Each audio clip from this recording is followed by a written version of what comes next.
is one of the things that we go over within recruitment training to get people prepared for being able to take in things at a higher level is we talk about what we call our 3Ds and our 3Ps. Our 3Ds mean define, develop, and defend. 3Ps is perceive, pursue, and preserve. Now, the reason why that's important is because when we talk about defining, oftentimes as a people, as individuals, a definition that we utilize in our day-to-day life has been given to us by others, by given to us and provided to us by our oppressor. So therefore, we're not operating through a definition that equates to our understanding and overstanding of what it means to even pursue liberation and freedom. Because we are operating through someone else's definition, then that puts us in a position of inferiority. So therefore, we tend to question the concept of even operating away from what it means to deal with imperialism. So when an imperialist tell you what socialism means, when an imperialist tell you what being a democracy mean, doesn't necessarily mean that's what it means to African people that are fighting for liberation and for self-determination. We have to know that first and foremost, because if we're not using the same definition, but we're using the same words, then we are going to have a disconnect. Those disconnects are what continue to keep the people divided, because certain people are operating on a same political conscious wave, and other people are operating on an imperialist perspective and point of view. If I asked you to get a piece of paper and something to write with, and to make a numerical list of all the things that you would be willing to die for, how long is your list? Panther 48. Willing to die for. Panther 48. Willing to die for. How long is your list? What is the tribal self? Panther 48. The tribal self is what goes above the immediate acquaintances of the social. Willing to die The for. family, the people you know, live next door. You would be willing to die for. Tribal self. Panther 48. I'm talking about those movies, those get on board, and those who are the ancestors. How long is your list? So the connection with the ancestors is tied into the tribal self. Panther 48. What does that mean? That means that the tribal self constantly reminds us Willing to die for. that we don't have the right How long is your to list? claim independence. Panther 48. I just want to salute everybody for being here today once again. I want to salute Comrade Odom and the Black Panther Party of San Diego, and really the leadership around this question. Black Panther Party of San Diego is a part of what's called the Black is Back Coalition for Social Justice, Peace, and Reparations. It's an organization of organizations formed in 2009 after the neo-colonial presidency of Barack Obama. In many ways, I think we can understand the attacks against the Uhuru movement as a part of even the longer standing beef that the Democratic Party has with us and stuff like that. It's us who in 2008 in St. Petersburg, Florida, for the first time ever, challenged. There's somebody named Brother Strong, so I think challenged Barack Obama, asking what he's going to do for the Black community. We were being told at that time that, Barack Obama was enough. He was our reparations, we were even told, and stuff like that. So that's some of the political context there.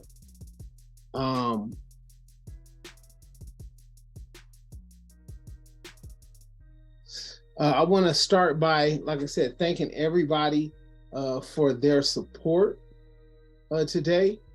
I want to thank everyone who's come out, everyone who has signed the petitions.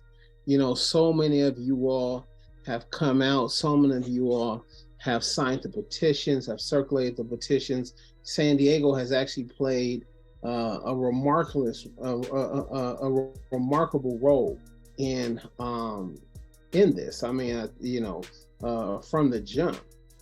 Some of y'all had attended, I think that must have been like the 31st, July 31st, just 2 days when we had our intensive, and then we had that Sunday rather when Bakri came down from Oakland and people were there. So from the jump, Black Panther Party of San Diego, Unión del Barrio, were the first to really offer support and defense for us.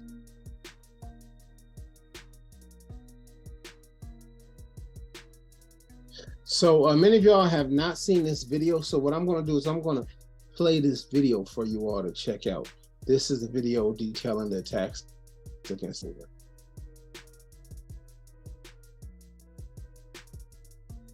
This is the FBI. You have a federal warrant for this address. Keep your hands up and follow orders. This is the FBI. We have a warrant. They handcuffed me and my wife out here. They wanted me to sit on the curb while they were carrying this out, something that I refused to do. They wanted my wife to sit on the curb out here, that she refused to do.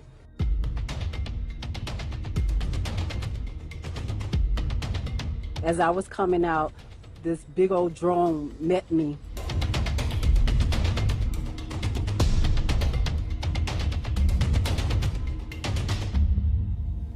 The only revolutionary organization that's done something here on the ground practically for African people is the one that's come under attack.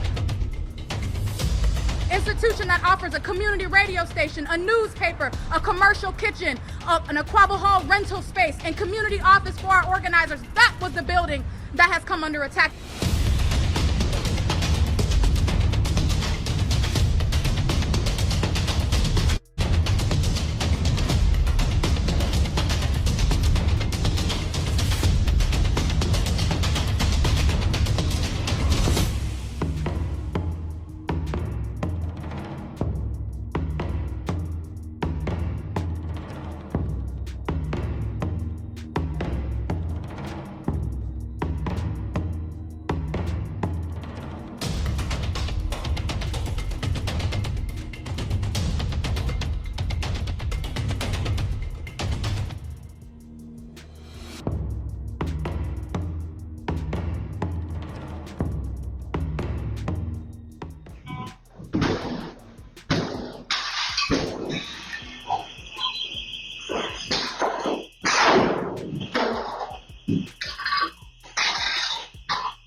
Yeah, breach, what do you need?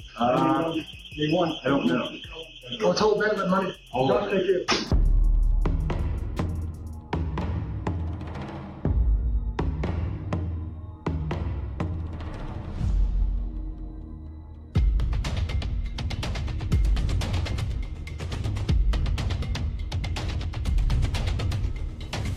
We will build a movement of white people that says hands off the Uhuru movement. They see in the African People's Socialist Party a vanguard for the struggle for the liberation of our people. They see that because not just what we do here in the United States, but because we had the temerity to do like Garvey, to do like Malcolm X, and take the struggle of black people around the world.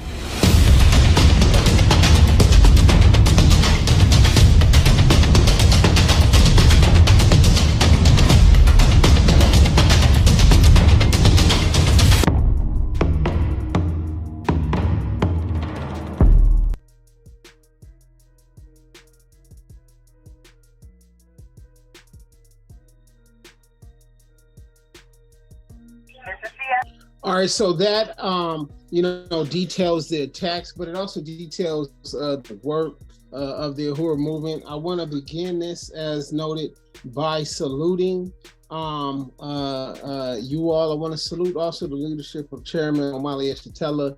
There's a documentary series going on right now called Bloody Lowndes or something like that about the Lowndes County Freedom Organization in Alabama. Lowndes County Freedom Organization, as many of y'all know, it was started by the Student Nonviolent Coordinating Committee It's what gives us the symbol of the Black Panther, really as the symbol of Black power. Chairman Matsemela was a member of the Student Nonviolent Coordinating Committee. Is at that time that they even flew the symbol of the Black Panther in St. Petersburg, Florida, as part of SNCC and as a part of the junta of militant organizations that came to follow. So all of our paths follow, and I think it's important for us to all understand that the work that we're standing on right now, at the moment that you step into this life of being an African revolutionary, this centuries-long history of African independence, African liberation becomes your history, and that organizational history is your history as well. So that's what's so important. InPDUM. What is InPDUM? So InPDUM is a revolutionary mass organization that fights for self-determination of the African working class, International People's Democratic Uhuru Movement. And we fight for self-determination. We say self-determination is the highest form of democracy. We fight for the democratic rights of African people. So be that housing, healthcare, Black community control, police. That is the purpose of InPDUM. InPDUM was organized underneath the leadership of Chairman Matsemela and the African People's Socialist Party. The African People's Socialist Party was formed in 1972. So I told you in 1966 that SNCC chapter was formed in St. Petersburg, Florida. Before that, I think Chairman had been a part of CORE or something like that. But 66, he formed the SNCC chapter, and then he led, mass voter registration campaigns, all sorts of stuff like that, campaigns against poverty and things like that. And then in 68, they formed a group called JOMO, the Junta of Militant Organizations. That's when they started the Burning Spear, because JOMO means Burning Spear. That's when the Burning Spear newspaper was created in 68 as well, which is still around. And in 72, 3 organizations, JOMO, another group called the Black Rights Fighters, which was out of Fort Myers, Florida, which organized Black migrant workers, and then a group called the Black Study Group, came together on African Liberation Day, May 25th, 1972, and formed the African People's Socialist Party. And the African People's Socialist Party was formed with the express purpose of reviving and completing what we call the African Revolution of the 1960s, what people generally call the Black Power movement or something like that. But we understand it as an international movement for African liberation. And the goal was in 72 with the creation of the party to do that. So it's important to know that the Uhuru movement is older than the African People's Socialist Party. And the oldest institution of the Uhuru movement to still be around right now is the Burning Spear newspaper. But like I said, but InPDUM was formed. It was formed in 1991. Actually, in the late 1980s, there was something called the People's Democratic Uhuru Movement. It was a local organization in Oakland, California. The party had moved into Oakland in the early 1980s. Of course, this was around the time that, following the military defeat, so many of our leaders had been imprisoned, thrown in jail, assassinated and stuff like that. The party came in Oakland, really revived that revolutionary spirit that we see out of Oakland. We got the Uhuru House that's still standing, the one that we're in right now. We've been there for about 40 years. Before that, we were down the street. And next time everybody's in Oakland, I can show you all where the original Uhuru House was. But that's the nature of the Uhuru House that we have now and stuff. So in 80, they formed something called the People's Democratic Uhuru Movement. But in 1991, then there was a bunch of other organizations. There was one called the African Community Defense Committee, and a bunch of other local Uhuru Movement organizations really organized to, like I said, defend people, to fight for Black community control police, to fight for housing, fight for other education and things like that.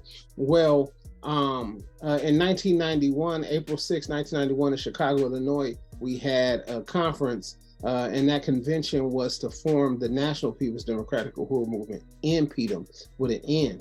So if some of y'all that might know about Dead Prez and you watch things like Bigger Than Hip Hop, you'll see sometimes in the video to say N.P.D.U.M, N.P.D.U.M. Well, the National People's Democratic Uhuru Movement was formed 1991. Chicago was an important place because, of course, that was where, well, let's say April 6th was important because that was the 23rd anniversary of the pigs killing little Bobby Hutton. You know, we had connections with his family, with his mother, with his niece and stuff like that, who was once an organizer for N.P.D.U.M as well. And Chicago was important because that's where Mark Clark and Fred Hampton were killed. And some of y'all know that Fred Hampton Jr. Really, he came into political life with the National People's Democratic Uhuru Movement as the Chicago head. When he was locked up, he had an organization called the Prisoners of Conscience Committee. And his mom was the first president, Kuya Jerry was the first president of the National People's Democratic Uhuru Movement all around the world, or all around the US and stuff like that. In the late 1990s, N.P.D.U.M went international, founding chapters in Africa, in Europe, and that's when we took on the International People's Democratic Uhuru Movement. But the purpose is to push back against the counterinsurgency that was waged against us. Now, important to understand that counterinsurgency is a war without limits, right? It's a war without terms, placed by colonial powers on insurgent colonized people. And that war without terms is crucial because of the fact that they then are when they wage those campaigns against us, they are no longer governed by the same rules that they said that they will actually follow when they are fighting against each other and stuff like that. So the stuff that they've been doing to the Uhuru Movement, the stuff that they did to the Black Panther Party, the stuff that they're doing to other people who resist no matter where they are, colonized people, you know, they defy even the rules of engagement that they agree upon with each other. So that's counterinsurgency. Part of counterinsurgency is not just about the jailings, or not just about the assassinations, but it's about the jailings. It's about really salting the earth so that a revolution can never grow again. So it's not just about even just attacking the militants. It's about demoralizing the masses of African people. I mean, think about it. Today, you see people on social media. I see more people on social media sad that Jerry Springer died.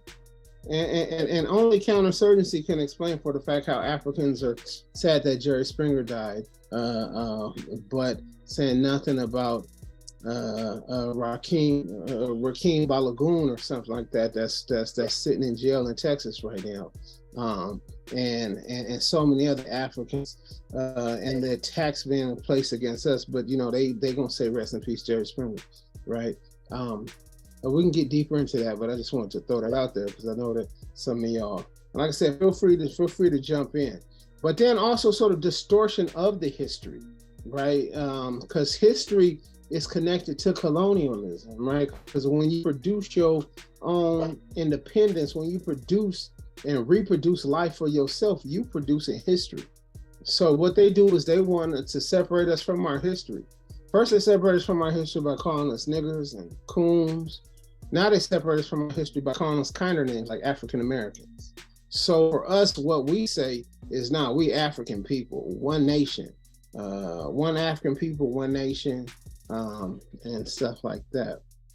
So we are international, and with the history of waging campaigns for resistance, which really sort of underscores the meaning for and the purpose for the attacks that have been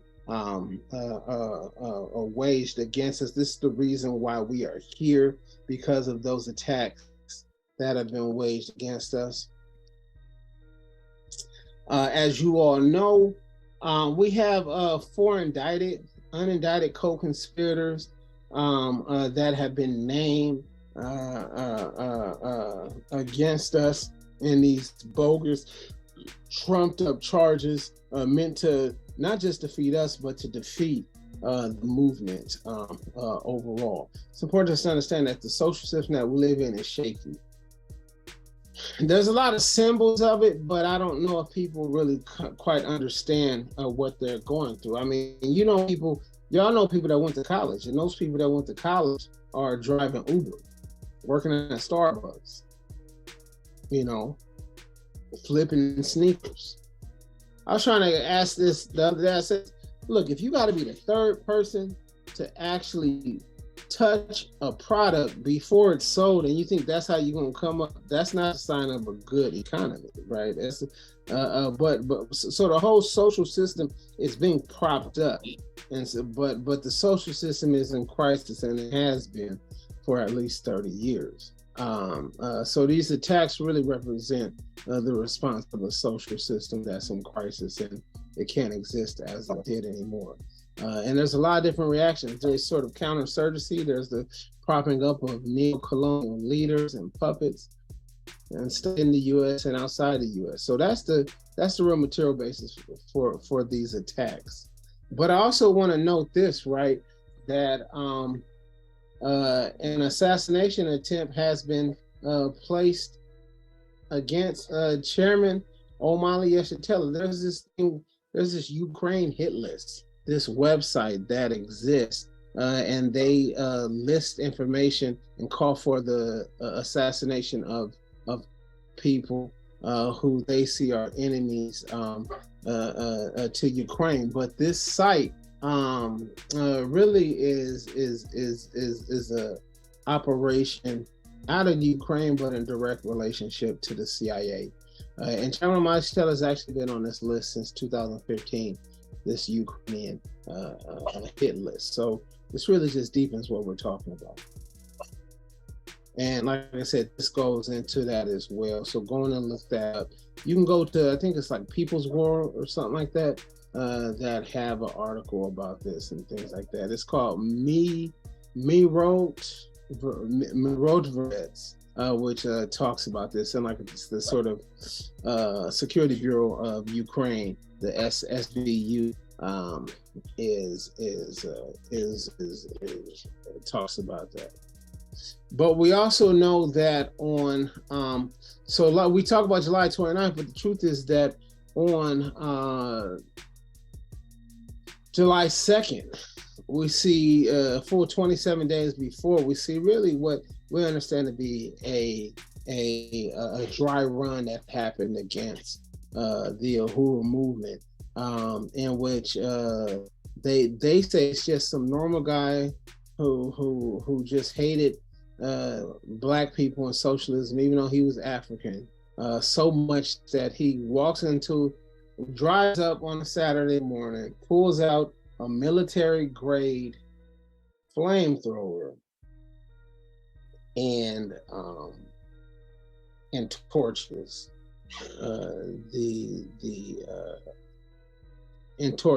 the African national flag that flies in front of our house. And then, just coincidence, 27 days later, we see the attacks that you all saw.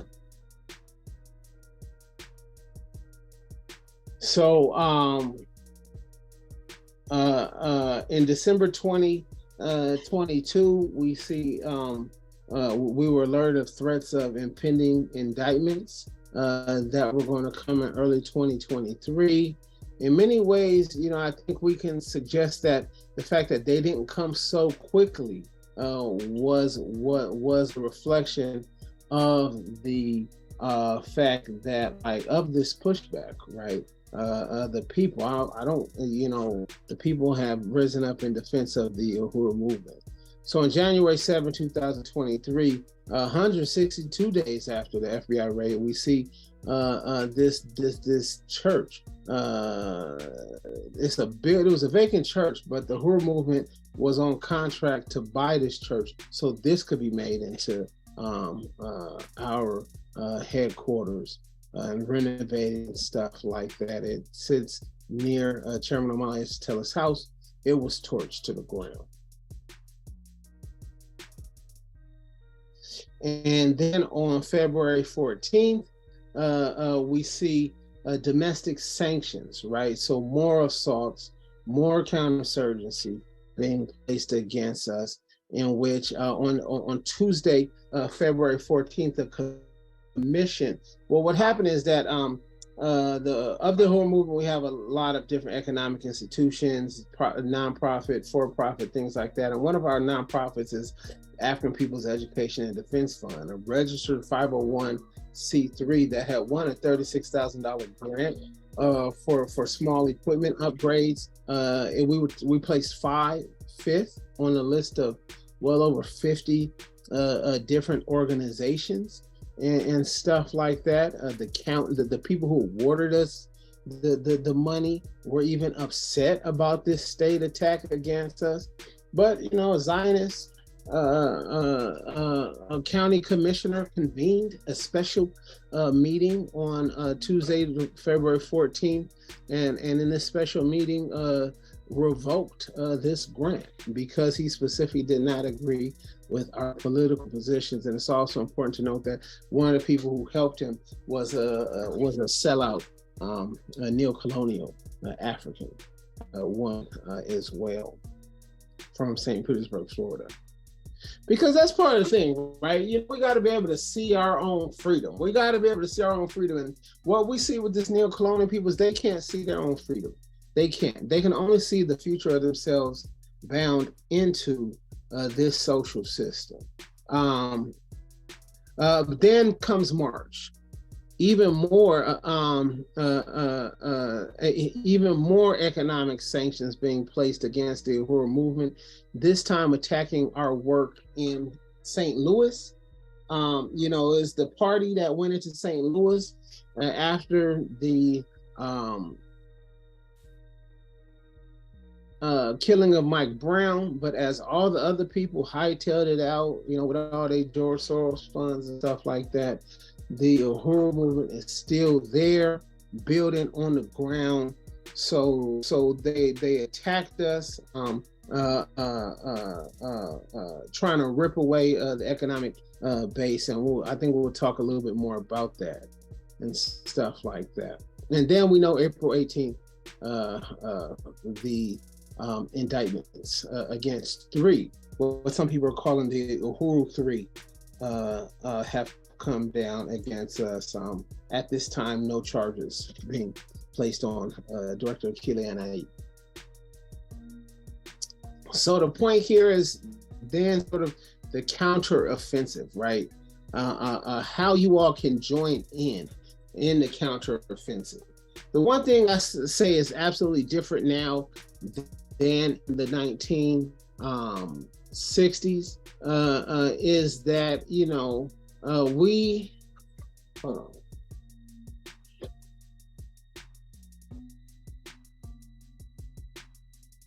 difference now that I have to point out is that we stand on 50 plus years of continued history. That's what the Garvey movement didn't have at its expense. That's what the Black Power organizations in the 60s have at their expense. That's what, when you go back to the 50s, the Civil Rights Congress, all those other groups didn't have at their expense. And believe it or not, colonialism is weaker, right? So we know what we have to do. It's important for y'all to understand that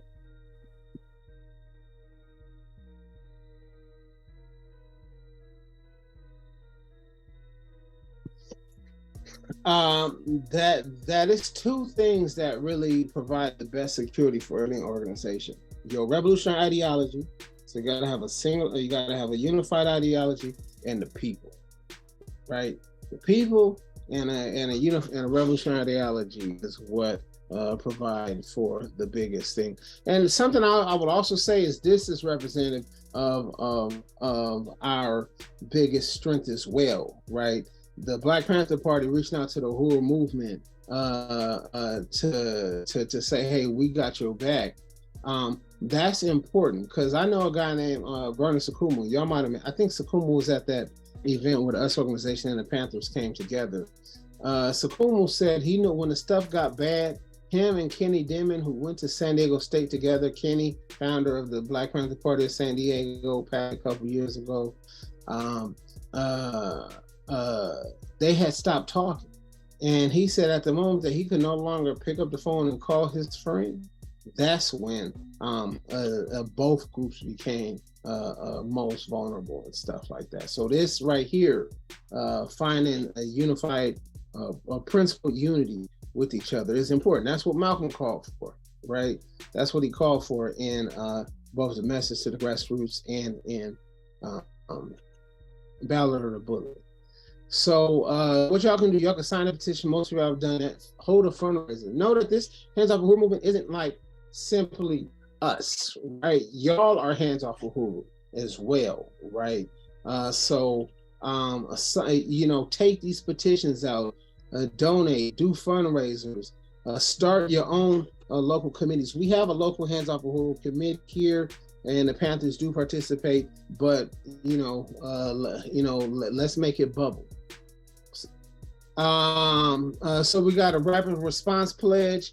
Go to handsoffahuru.org, click on our emergency response pledge, and I think Denzel is in the meeting. He can even place it in the chat. So sign up on that, because the emergency response pledge is absolutely important, because that's how you the important alerts as things develop. So a lot of you all are on that, but go on and sign up with that as well. So we talked about signing a petition. Sign a petition at handsoffahuru.org/petition. That can be tossed in the chat as well. I think Denzel is here. If he could toss that in the chat as well, that'll be good. And volunteer. You know, volunteer, you could join a committee and volunteer. We got tons of different committees and stuff like that involved in. You know, if you go to handsoffahuru.org/outreach, you can get all the different pamphlets and flyers. If you need some access to the stuff, I can hit you with it as well. And of course, donate. I mean, one of the things that they're trying to do with those economic sanctions and forcing us to raise this money is to break us. That's part of it, right?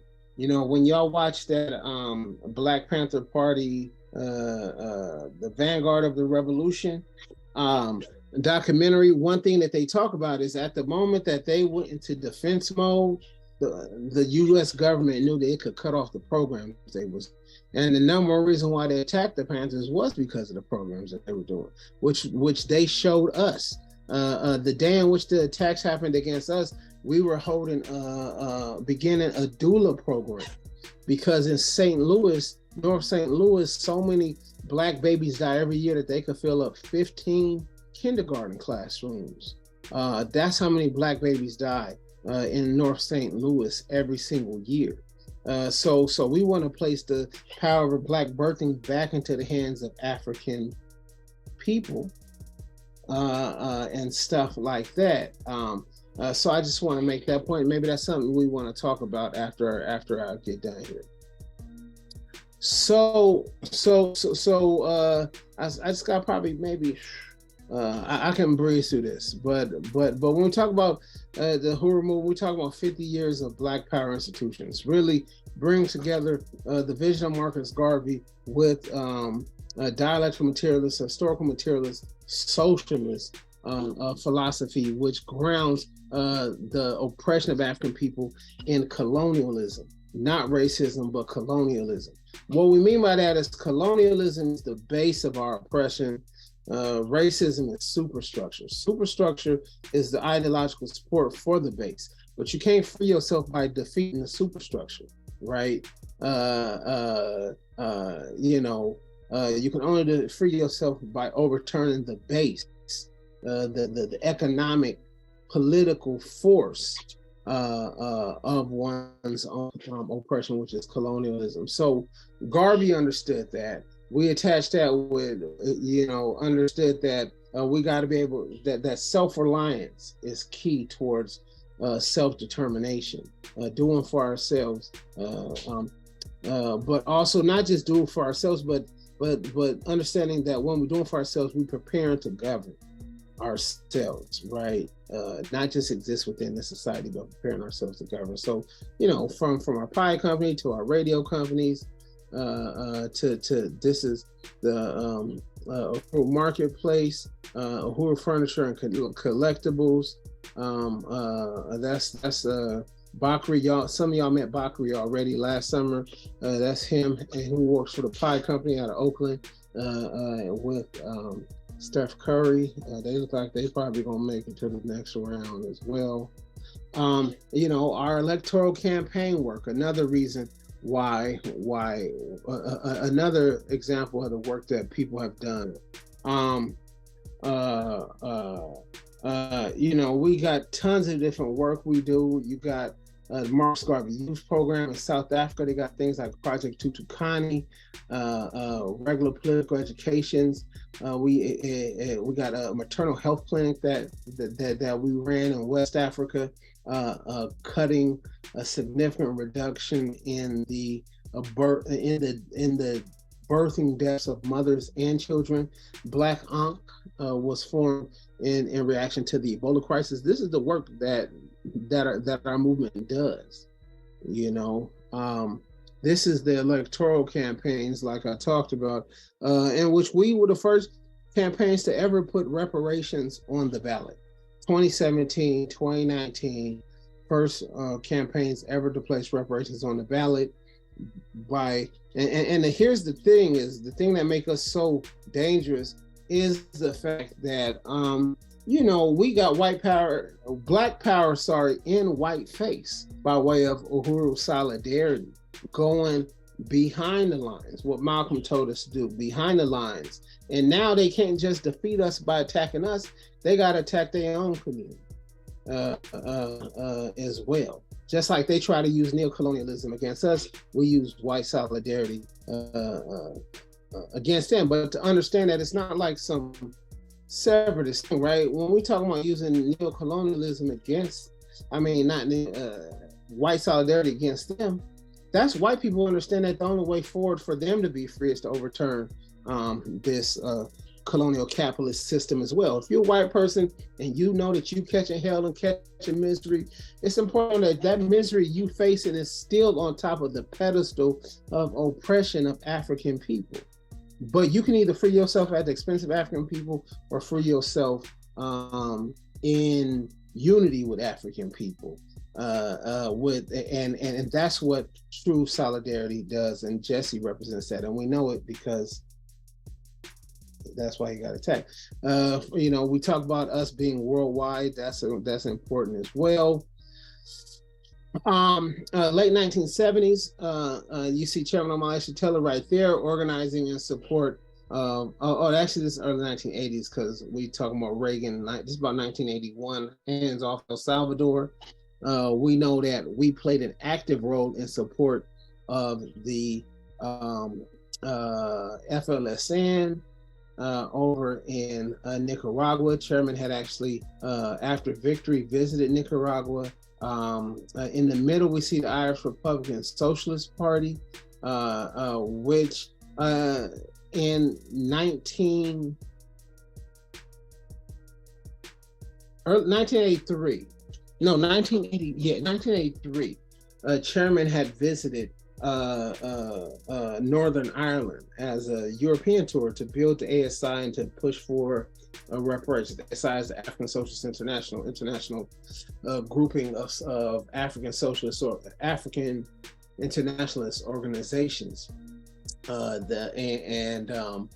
So he was on a tour. He went to Northern Ireland, met with a guy named, I want to say his name is Jimmy Brown, and who was the head of the RSP. And RSP said, look, we're in complete solidarity with the African People's Socialist Party, and we don't want any support from any Irish people in the United States who do not support reparations and do not support the African People's Socialist Party.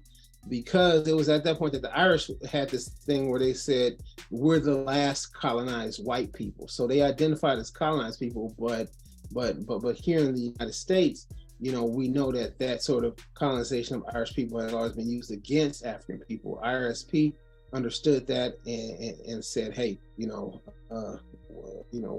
with that.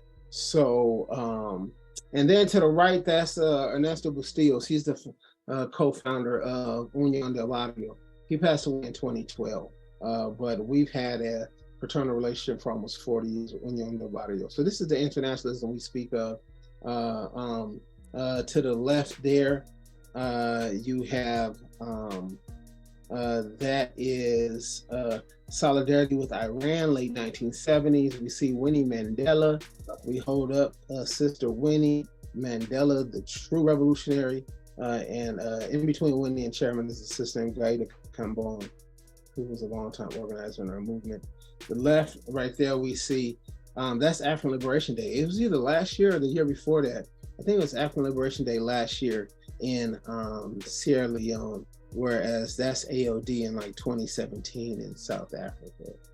Just short. And then many of you all might have, if we had a whole other study, we could look at Chairman's a speech to Oxford in January 2019 in something called the Africa Debate, which really, it's important to note that Chairman was able to make the speech, not because Africa, white North colonizers had changed their mind, but because of the crisis of colonialism and the crisis of imperialism that's taken place. So for the same reason that Malcolm was invited in 1964, Chairman was invited in 2019. Black Power Blueprint, another project we have. We've already talked about that building in North St. Louis. This is the Black Power Blueprint in that's Comrade Parrish. I know Comrade Parrish. A basketball court, and this was like a dilapidated area. I mean, this area right here is a stop sign. It's a red light and a stop sign right there.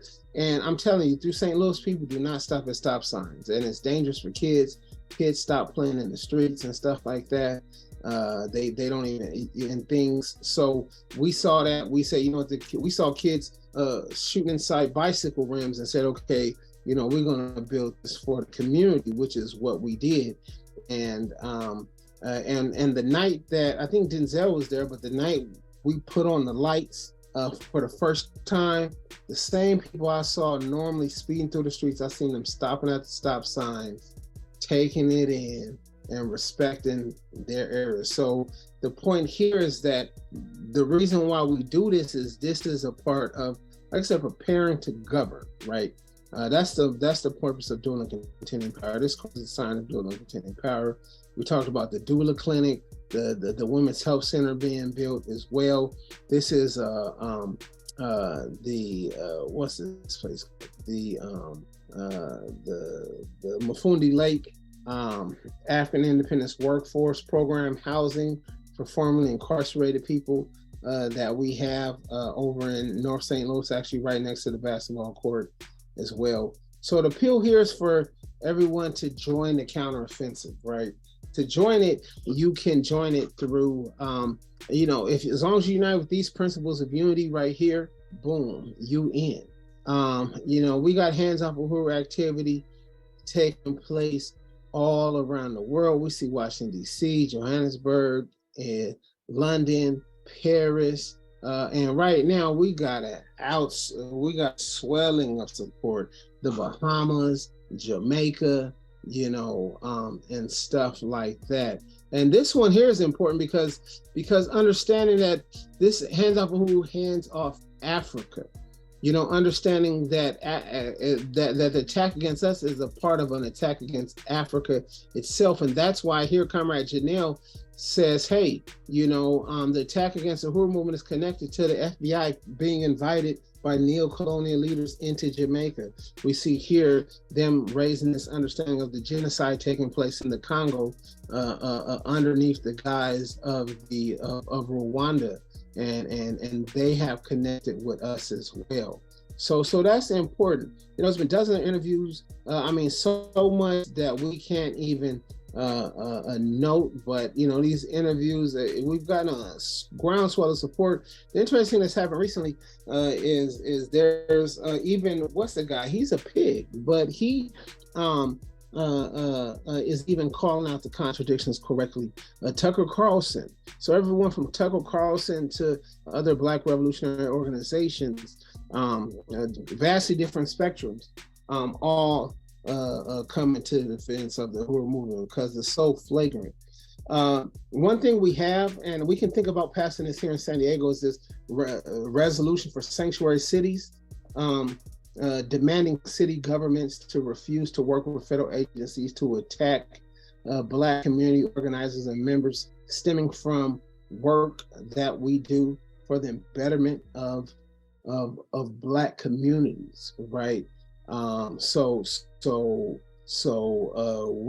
took this in front of the St. Louis City Council or the Board of Aldermen. It advanced underneath the leadership of this person right here, Jesse Todd. But once it hit to the point for the vote, they started playing tricks and stuff like that, and tricks for kids. So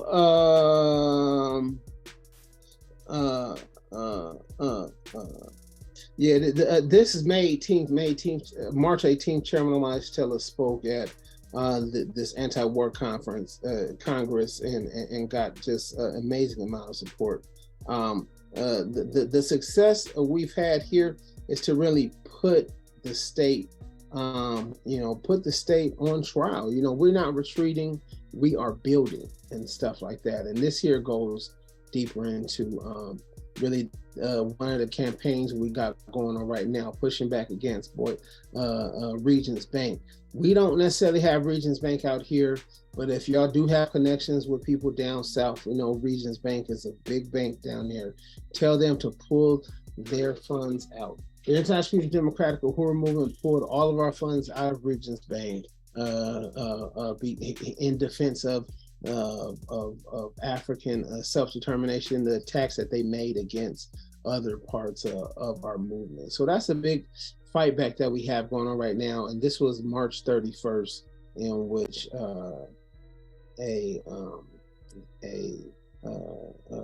a teach-in and demonstration was held over in Birmingham, Alabama, just blocks away from the 16th Street Baptist Church where the little girls were killed 60 years ago and stuff like that. So I know I threw a whole lot at y'all. Here's some of the work that's still being done in St. Louis. We're building a GECO kitchen. We're building a kitchen, a professional bakery and kitchen for the formerly incarcerated people to come out, get jobs, get housing, get a new life. So at the same time that we see people like Regions Bank who invest in prisons, they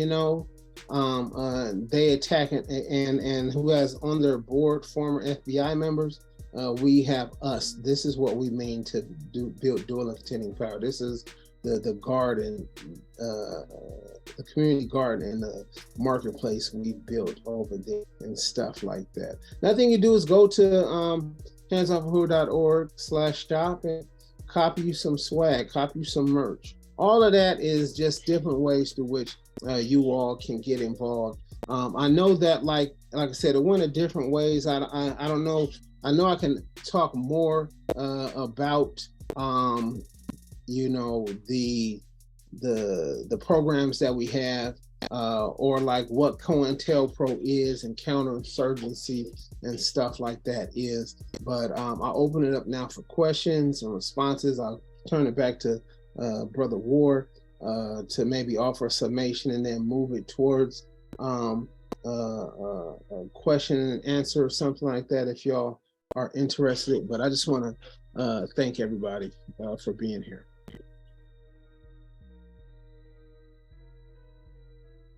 All right, I'll start up real quick with one thing I would like you to go into if you can. One of the things I did here in regards to when the raid took place is how key leadership, all of their cell phones were jammed and they weren't able to actually contact each other. Is that true, or was that what happened? Yeah. So it's a couple different things. I mean, that's exactly why they attacked us at the time in which they attacked us. First off, it's early in the morning. They want to catch you off guard. The way in which they got Fred Hampton off guard and maybe to do something wrong so they could blow you away. That's I mean, really the shock and awe of it that they tried to wage against us. And as a part of that, the cell phones were jammed. So that they couldn't call for backup, call for support, and things like that. However, it was July 29th, morning July 29th. We did get the call out. I forgot what happened, but I think DC went outside and was able to get some calls out to people, and it's stuff like that. One thing that's important to note is there's someone named Arson X. Is that one of y'all people? One thing that's important to note is that when the people came in, when the state came in, what everyone said, both in St. Petersburg and St. Louis, is, damn, we thought they was coming for us. Which to me lets us understand what counterinsurgency is, right? The counterinsurgency has affected us as the organizers, but also the community. So if the community can see a bunch of FBI tanks and people in body armor and bullet weapons and flashbang grenades and say, shit, they coming for us, then that says something about the military occupation that we deal with. But yeah, that's what happened. And I just thought that was important because I want people to understand just how serious this is in terms of what will be used, because I think what's real key about this is that a lot of folks are under the illusion that COINTELPRO and counterinsurgency won't be ran the same way and as it has in the past. And people think that this is just something of the 60s, so to speak, or earlier time period, not recognizing, like you spoke earlier about Lagoon, not recognizing that we're still living under the same conditions and we are still being waged against a war. And unless folks oftentimes are knee deep in the movement, like a majority of us are, they don't seem to realize that this is in essence what is going on. People they're mentally so manipulated in terms of their thought processing, is that they honestly trick themselves into accepting or believing that, well, Uhuru must actually did something, or those people that are political prisoners must actually did something wrong. And so the disillusion of recognizing that when you decide to step up and stand up and fight against imperialism, and you decide to stand up and fight against wrong, then you become a target, not because you're doing anything wrong or bad, but because you're doing something right. And I think it's just important that people recognize that. And we're not saying that to try to glorify anything. We're saying that to basically say that it's just we're dealing with an enemy. We're dealing with beasts. We're dealing with people that will stop at no severity to keep things going the way they are going, even though they're taking us on a path, the humanity on a path of self-destruction. And I think that's just important to hit on that. And we as a people have to know the different methods that will be used to, for one, counter consciousness in terms of our ability to recognize that we need to be a self-determined people. Number two, continue to inundate us with ways to keep us from being able to unite each other across racial lines or across ethnic lines, as well as constantly making sure that we don't know what it really means to deal with a different type of system. Because a lot of people here in the United States feel like because they've grown up in capitalism, that must be the best thing, and grown up in imperialism. So by making sure that we don't know an alternative and able to reach out and touch an alternative, continues to allow people to stay stuck in the process of codependency. Just wanted to get that out. No. I mean, you clearly outlined the purpose of counterinsurgency. Yeah, I mean, you were spot on. Do anybody got any questions? I mean, I'm hoping folks got some questions in regards to this.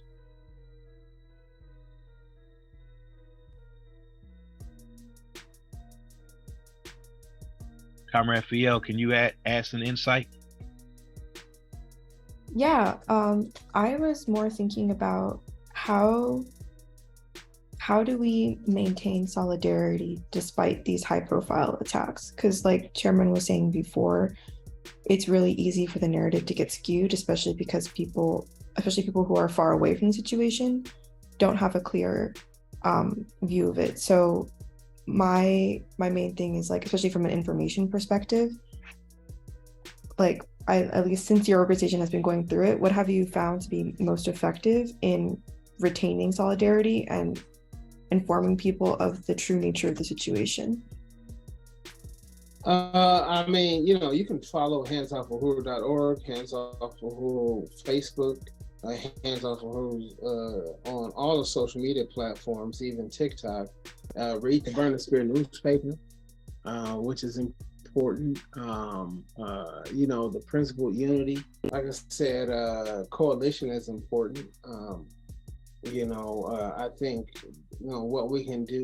We had a good conversation back in February about how, you know, we can all begin to work together and stuff like that. So that's important. But I mean, you know, I think also just building one's own political consciousness.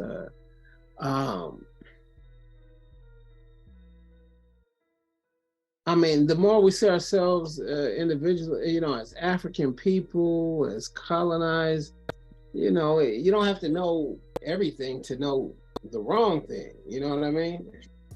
You know, if they start saying, oh, these people's working for the Russians or some shit like that. Yeah, I mean, it's okay. Well, they said King was working. Every single African they done killed, they said was working for the Russians. Something like that. And ain't no black people walking around the United States with Russian names. You know, I see a whole lot of names on here. Ain't none of them names Russian names. And these are mostly African people on here, right? So we're not talking about people. So I think just that basic understanding would let us know. I don't know everything, but I know who not to trust. And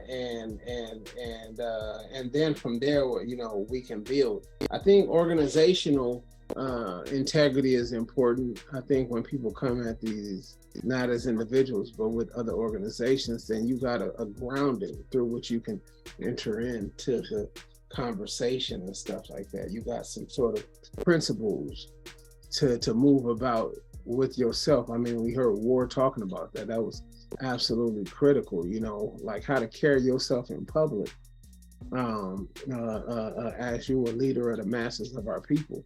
That's absolutely important. I mean, you know, since I came in the revolutionary organization, you know, I would say even moving from volunteership to membership-based organizations, from radical, you know, groups to like revolutionary groups with a core set of principles. All that stuff I think is absolutely important. But like I said, I mean, if you just want to learn specifically from our perspective, you can go to Burn the Spear, purchase the Burn the Spear, read Hands Off Uhuru, and stuff like that. Purchase some of the books and things like that.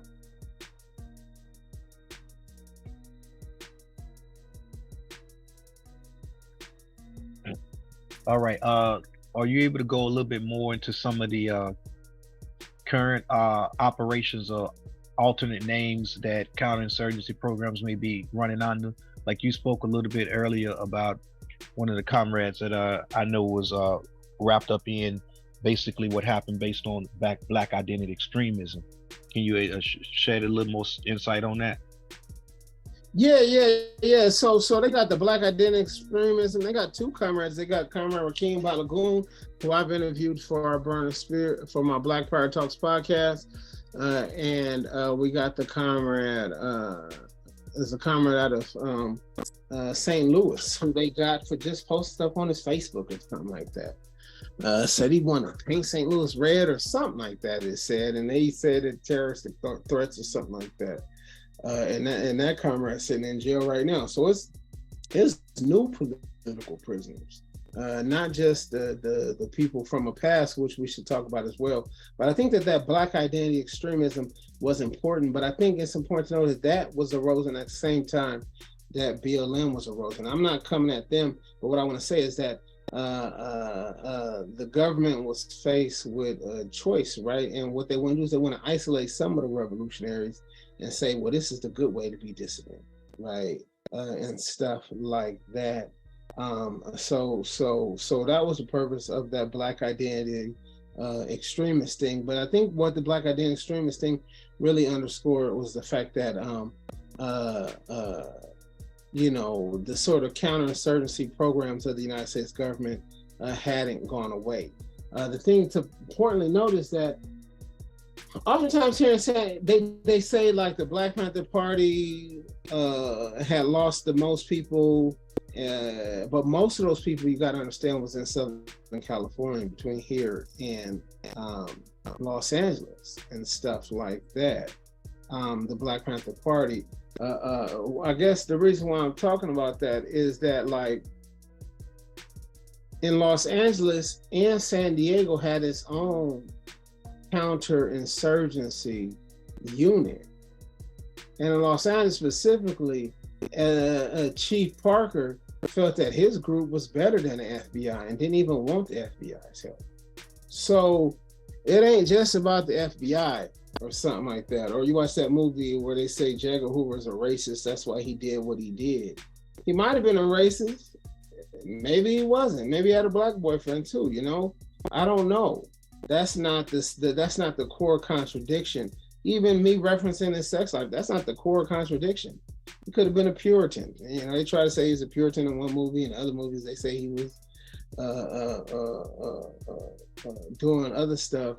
That's not the core contradiction. The core contradiction is that he saw us as anti-colonial, and he was representing colonial power, and he crushed us. But it wasn't just about COINTELPRO. COINTELPRO was like a federal version, but the counterinsurgency operations never actually went away. So that Black identity extremist is one element of it. I would honestly suggest that attacks against African education have to be understood as a part of counterinsurgency. One thing that you see in the 1960s is if you can't beat them, join them. But at the same time they assault us, they might also erect political leaders and toss money at the groups that they want to be the viable solution and stuff like that. So hopefully that speaks towards some of the stuff you're talking about.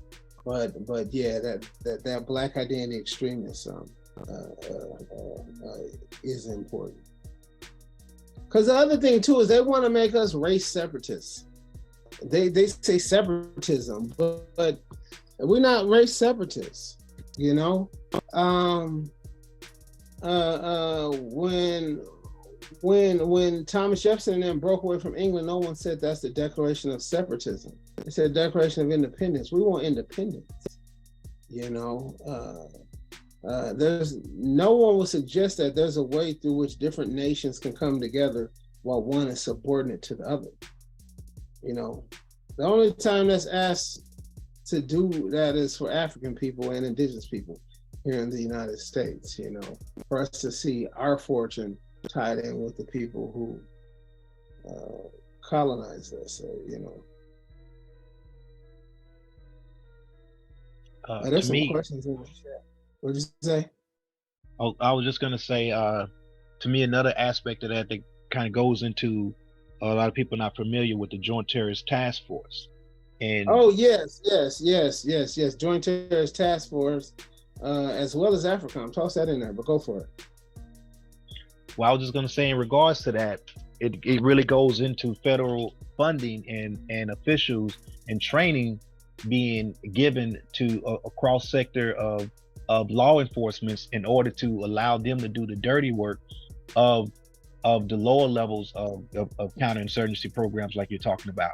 So oftentimes it's not necessarily the FBI that's pulling the trigger, or it's not necessarily the FBI that's directly involved in, you know, the stuff that is used or the tactics that are used. But what they do is they fund other agencies as well as private sectors to deal with surveillance, to deal with tactics, and what they do is try to create a separation, a degree of separation between them and the actual target by using other means. You're absolutely correct, because see, the FBI, the CIA don't have enough to do that. Like you said, you know, they far more rather function in an advisory role because of the fact, and that's one of the things we saw, that sanctuary cities thing that we point out. We saying, look, it's the St. Louis police, it's the St. Petersburg police that carried that stuff out. It could be underneath the guidance, but also to internationalize that. You know, the people who participate in those joint terrorism task force, you got police from Israel, neo-colonial police from Latin America and Asia and Africa, South Africa and stuff like that as well. So yeah, I appreciate that idea of the joint terrorism task force. Yeah, and on that same note, when a lot of times when people may not know it, when you hear news stories where they say that the United States is sending out military advisors, know that that is typically tied to CIA. That's another way of saying the CIA. Right.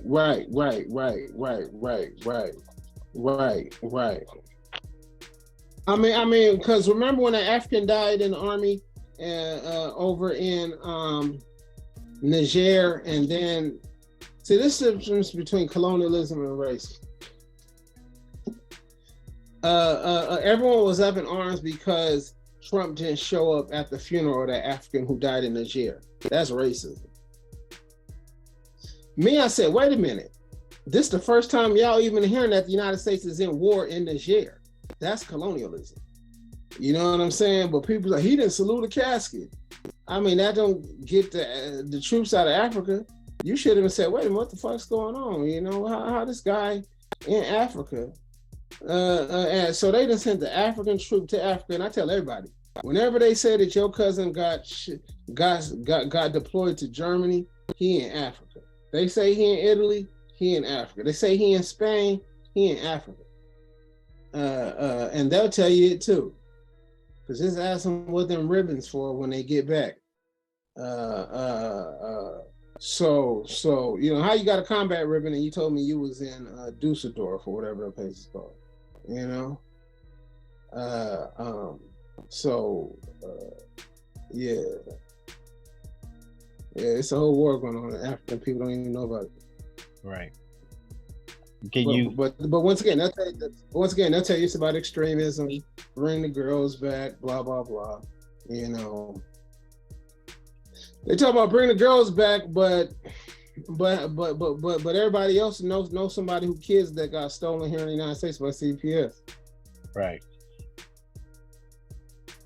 Does this? Can you tie in anything about Sudan? What's going on in Sudan? In terms of how that plays in. I don't know everything about Sudan. You know, someone recently told me I need to read about it and stuff. I know the historical situation in Sudan. So is it North Sudan, South Sudan? So I don't know enough about it to talk about it, except for the fact that if I give facts, I could probably make sense of it. But I'm not going to purport to know everything about it. I saw Chairman talk about it on Sunday though. Okay, gotcha. But Comrade Fiel says, what would recommend or have seen as effective strategies for combating the right way to protest ideology? Well, I mean, here's what I would say. You know, the International People's Democratic Uhuru Movement. First off, you got to understand the difference between tactics and strategy, right? So I mean, you heard Ward talking about it. Tactics and strategies are important. Strategy is going to guide your tactics, but tactics, but some people get so caught up on the tactics and stuff like that. What I would suggest is that we got to organize in defense of the democratic rights of the community. So we talking about patrols against police. That's important. Healthcare, that's important. Housing, all that stuff is important and stuff like that. So we got to be out there in defense of the democratic rights of our community. And we got something called the Revolutionary National Democratic Program. If you go to InPDUM's website, underneath our platform, you'll see sort of what we stand for. So InPDUM as a revolutionary organization, it's a revolutionary organization that understands that we do civil rights work, but we do civil rights work underneath the leadership of a revolutionary party, because we doing that work to guide towards revolution, to bring people back into political life, which is vastly different than how most people imagine civil rights work as the end all be all. That's why they'll say, people die for you to get the right to vote. No, people die for you to be free. And all they left you with was the right to vote and nobody to vote for. So what I would say with that, Comrade Fiel, is that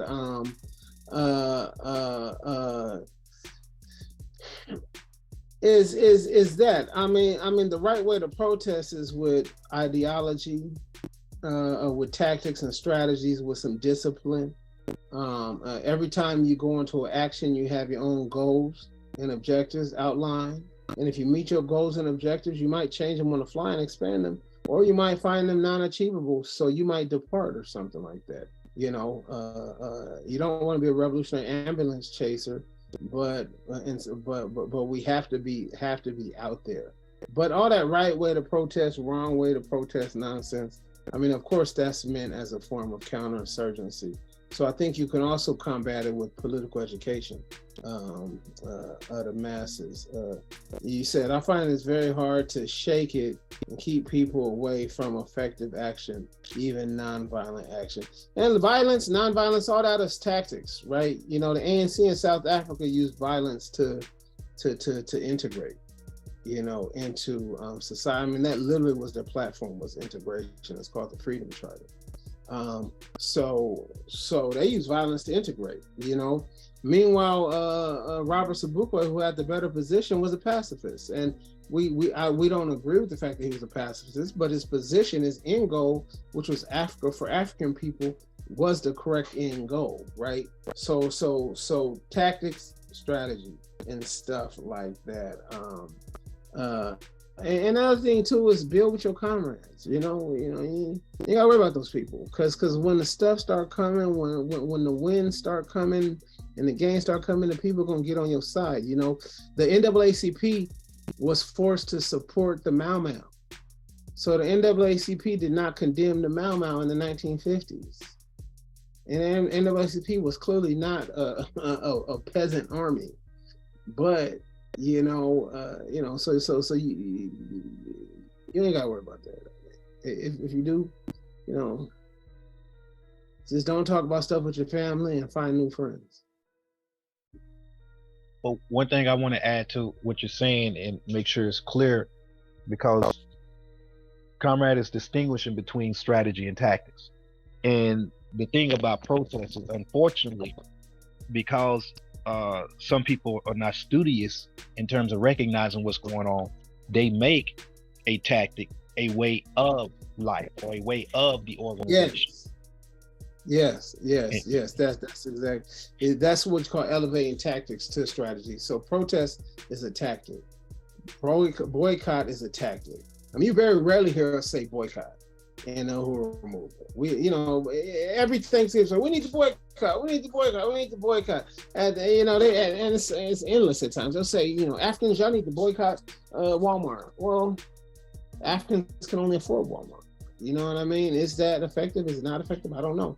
But the question, you test the effectiveness of your tactics by attaching it to some larger strategy. I mean, if your tactic is all the Africans going to stop shopping up, because people say, I ain't going to go there to Walmart, then they'll go to Target or something like that. But if you're going to say, the tactic is to pull your money here and put it into our community or something like that, then that makes sense. What else is the Comrade saying? Yeah, it's really hard to get people past that hump. But like I said, the other thing too, do you agree with this award is that there's a difference between mass membership and cadre membership.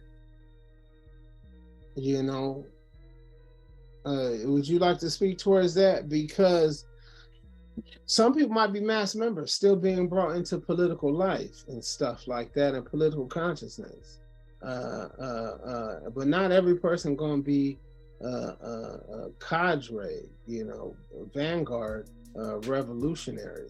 What Vladimir Lenin called a professional revolutionary, whose entire life is committed to the production of revolutionary outcomes and stuff. What I would say to that is, in fact, I talked a little bit on that concept on our internal recruitment training yesterday. And the thing about that is we refer back to that when we talk about what we call our mechanisms. And within our mechanisms, within the theory of mechanisms, we have what we refer to as the where we see the majority of our people, and that is what we call either in denial or coping.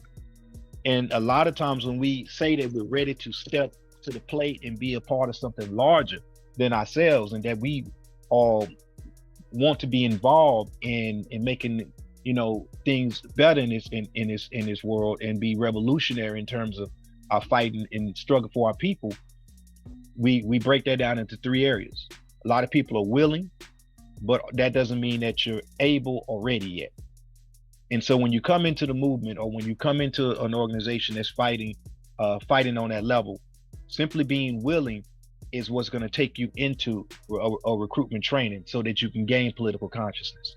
Once you become able, that has to do with you being in the right identity mind frame to know what you're fighting for and move beyond the emotional attachment to being a statistic, or the emotional attachment to being a victim. So therefore you're able to separate the concept of being victimized to that of someone that recognizes that we need to fight and elevate on a higher level. So you're no longer using the lens of a victim as you do what you do. So therefore you don't have to be motivated to study. You don't have to be motivated to get out in the community. You don't have to be motivated to do something. You don't have to be paid to do it. And from there, now that I am able, being ready means I'm going to take that last committed step, and I recognize that my life is no longer my life, but it belongs to the people. And so I am willing to struggle at that point. And so going through those three stages, willing, able, and ready, we refer to that as a acronym for war. So now you are ready for war. Now you are ready to engage. And so to us, it has to do with making sure that people know that it is a process that you are taking. And hopefully you are ready to accept the journey of that process in order to develop to a higher level of consciousness and be able to also influence those people around you within your group to do the same thing. And we get it, just kind of like what you were saying about somebody boycotting Walmart, but then going right to Target or somewhere else. So the thing would be that's why it all goes right back to termination, because as long as we are primary consumers and not producers of anything, then we are codependent upon them. And so that's the point. The point is to keep us domesticated and keep us in positions of codependency on all levels, whether that be mental, physical, or spiritual, or psychological, or material. So we recognize that in order to get where we need to be, that we need to have what we refer to also as foundational generational advancement. And so in taking people through that steps, that goes into why we have to raise the consciousness of our people, which is why we have in this PE class and why we had N.B.P.P break down the aspects of what's going on. Yeah, I like that foundational generational advancement. And I think that kind of speaks towards what I was talking about in the sense that, like, look, we are 50 years deep, even though, and none of us, or maybe few of us is towards that age, we 50 plus years deep in that struggle. And that's why the studying is important, like you said. I mean, dialectics, like like I study Marx. I'm not a Marxist, but I am a socialist. To answer the other question, right? We got our own socialist philosophy called African internationalism. But like I study Marx, you know, we get down with Marxists, you know, PSL and socialist unity and stuff like that. We don't, you know, we got different, but the point here is that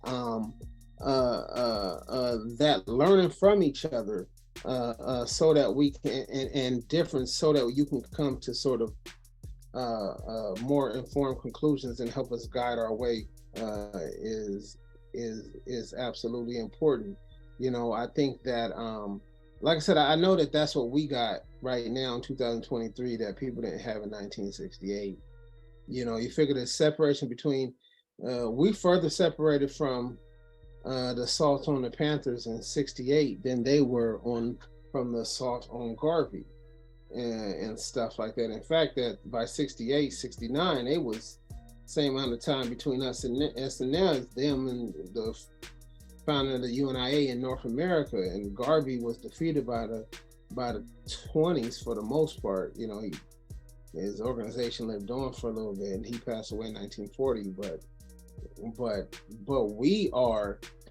we got continuous movement history, all of us, one way or another. We got continuous movement history for 50 plus years, and that don't count for nothing. You know, that's that generational wisdom, and I forget how you articulate it, but I feel like that's what we stand on. But that's why that political education is so important. That codification, that sort of attaching that theory to the actions and stuff like that, is so important. What we say is, I think Chairman said something like, for a person to fully become true tested cadre, I think we say take about 7 years. And I think Chairman says 5 to 7 years they had calculated it. And when you think about the actual time in which you put in, you know, I mean, 7 years is between now and when they killed Alfred Alongo, and I think a lot of us met each other around that time, even though some of us were here before then and stuff like that. And so 7 years of steady work, I would say, really get a person grounded, some discipline, some leadership and stuff like that. And I will also say that it's feast and famine. You know, it's desert sometimes, and sometimes it's a monsoon. So after George Floyd got killed, y'all remember how many people was out there, how many people was flocking to our organizations? It was all sorts of people. We had like 50 people in InPDUM at that time. And then, you know, by the new year came, people was gone, man. You know, people ain't gonna respond no more. I don't even know people here. But but that's fine, because it's in the times like this where, like, you know, your cadre is really tried and tested. Let me see. Somebody had a question about what socialism have to do with this. So African People's Socialist Party is a socialist organization. You know, we're a communist organization. We think that the ends that we struggle for is the complete unification of Africa, the erasure of all the borders, and a socialist government underneath the control of the African working class, the dictatorship of the African working class. But we understand that would defeat colonialism and be the process through which all people would be free. So what we say is the road to socialism is painted black, understanding that the anti-colonial struggle for African liberation is what's going to free all workers, because anything else frees workers at the expense of African people. You know, all this other stuff and things like that. You know, I mean, it's no diss towards Marx. It's an objective understanding that Marx was trying to solve the problem of European workers for European workers. You know, he was not trying to solve the problem of us or indigenous people. Let me make one statement that I like to pull up in regards to just the way sometimes things are framed, and because most of our lives, a lot of us, we're so inundated within the system that oftentimes we don't recognize how we have been brainwashed to not recognize what it means to talk about self-determined. Self-determined from the standpoint of going back to what Comrade just stated about 7 years. I like the fact that he threw that number out there. Is one of the things that we go over within recruitment training to get people prepared for being able to take in things at a higher level is we talk about what we call our 3Ds and our 3Ps. Our 3Ds mean define, develop, and defend. 3Ps is perceive, pursue, and preserve. Now, the reason why that's important is because when we talk about defining, oftentimes as a people, as individuals, a definition that we utilize in our day-to-day life has been given to us by others, given to us and provided to us by our oppressor. So therefore, we're not operating through a definition that equates to our understanding and overstanding of what it means to even pursue liberation and freedom. Because we are operating through someone else's definition, then that puts us in a position of inferiority. So therefore, we tend to question the concept of even operating away from what it means to deal with imperialism. So when an imperialist tell you what socialism means, when an imperialist tell you what being a democracy mean, doesn't necessarily mean that's what it means to African people that are fighting for liberation and for self-determination. We have to know that first and foremost, because if we're not using the same definition, but we're using the same words, then we are going to have a disconnect. Those disconnects are what continue to keep the people divided, because certain people are operating on a same political conscious wave, and other people are operating on an imperialist perspective and point of view. And so we're not saying this, we're not speaking the same language. And that's important. So that's why when we go through training, the first thing we talk about is critical thinking and recognizing the difference between linear thinking, non-linear thinking, and being able to define things for ourselves as a people. That's why the end game is recognizing what self-determination mean and governance mean. When we say self-determination and we say freedom, we're talking about it on all levels. First and foremost, you have to be able to liberate your mind to a degree to where you can accept the fact that you have been put in a position of inferiority, and that your mind and your identity has been stripped from you. Right. So therefore, it needs to be rebuilt back up so that you can even recognize the consciousness of what it is we're talking about, and that is different than what the enemy says when they say it. Right. Because we talk about colonial democracy versus actual freedom and independence for the working class. People, like you said, because the freedom for the slave master ain't freedom for the slave, and so I really appreciate that, and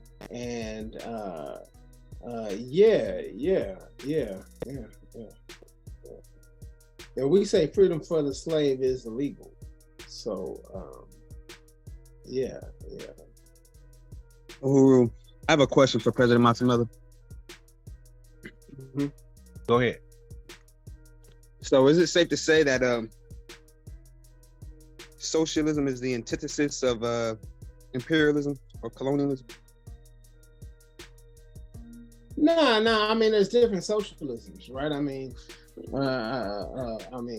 What those people in Stuttgart, Germany, in 1908, when they voted that they wanted like socialist colonialism. But socialism is that was I would say African liberation is the antithesis to colonialism, but we can't really have full African liberation without socialism. Right.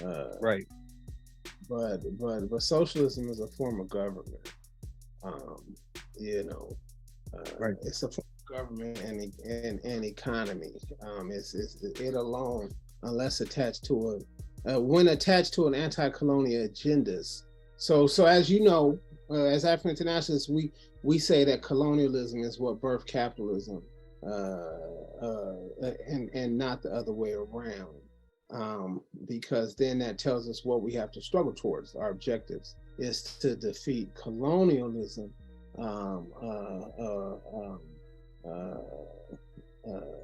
which serves as a mode of production, and as you know, and stuff like that. That's why we say that there's not an idea of workers in general.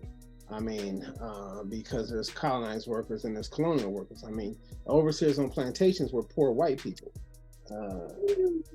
Maybe they was eating, you know, and you hear it all the time. You know, it's poor white people, and they was Scots Irish, and they wasn't eating well, and that's true. That's not a question about whether the life was hard. The question is the fact that they're hard. So what we saying is that so we need socialism and eventually communism, but that has to be a process that liberates the colonized as well, because there was something called the Paris Commune, and you hear a lot of Marxists talk about the Paris Commune. Late 1800s, Paris, communists took over France or Paris, and but it was violently overthrown. And when it was overthrown, those people was placed in exile. Those people was pushed to a place called New Caledonia. Go look this up. And in New Caledonia, they became colonizers of the indigenous Black people there on the South Pacific island of New Caledonia. So much to the extent that because their idea was, how can we create a workers' paradise for us, right? Which we know ain't real socialism. I mean, you can't have real socialism with colonialism. But the point being said that, you know, I would say anti-colonialism, anti-imperialism, and we say explicitly anti-colonialism because you do have some people who like to say they're anti-imperialists, but they see imperialism as something that happens on the outside of the U.S., right? They don't see that we Africans in the U.S. suffer from colonialism and imperialism too. So they'll say, am I anti-imperialist? You know, U.S. out of Haiti, U.S. out of the Congo, U.S. out of here, but then, you know, they don't understand that we colonized within the United States. I believe a real good, strong key point on what you just spoke on has to do with the order in which a person perceives it, going it back into saying the three P's. Because if I perceive capitalism being at the top, then the nature in which I grasp what I am going to do within the movement of fighting for liberation is going to be skewed to the point to where I really don't know how to go down the correct path in terms of strategy, conduction, or tactics. So therefore, these is how movements get all combobulated, and how people end up going after the wrong thing or settling for fighting symptoms as opposed to addressing real problems. And so I think that was a very key point that you stated, and that goes into speaking on why y'all emphasize, especially within the movement, emphasize political education so much, is because when we go about things the wrong way, then everything that you do behind that is going to be wrong. And it's no different than dealing with this dysfunction of the family. So if I approach it wrong, then I'm going to teach my children the wrong methodology, and that's going to be ingrained in them, and then so on and so forth, going back to why we talked about foundational generational advancement. So it's very important, everyone on this Zoom call, that you recognize that there is a order or a sequence of how things must be perceived in order to have the right definitions. Therefore, once you have the right definition, now you can develop the right strategy so that you can pursue the correct methodology. You see, so those things have a sequence. Right.